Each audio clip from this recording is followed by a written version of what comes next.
Alors, vous êtes avec ceux qui disent que les faits précèdent le droit. Monsieur Bolodjoa, il a posé une question. La Constitution de 2006, d'où avait-il tiré sa légitimité? Madame, je ne suis pas surpris de la réaction de notre ami. Parce que je sais qu'il est issu d'un parti politique dirigé par un ancien député national.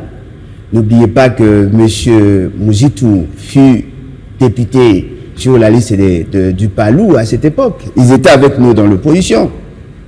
Mais je voudrais quand même dire à notre ami de faire très attention parce que si vous contestez la légitimité de la Constitution, vous risquez de contester aussi la légitimité. Si vous contestez la légitimité de la Constitution, vous risquez aussi de contester la légitimité des institutions. Parce que vous relancez un débat très sensible. Tenez, madame, nous sommes partis d'une constatation, parce que nous étions dans une situation de crise, il n'y avait pas de constitution. En 2002, on n'avait pas de constitution. On avait des décrets constitutionnels qui n'avaient pas la même valeur juridique que de constitution. Les autres ont contesté la légitimité des institutions et des animateurs. Nous avons eu un accord, l'accord global et inclusif.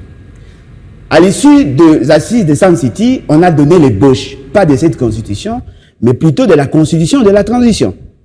Et dans ces dispositions pertinentes, les dispositions transitoires et finales, on a repris le procédé pour la promulgation de la constitution de 2006. Mais la particularité de cette constitution, c'est une constitution référendaire.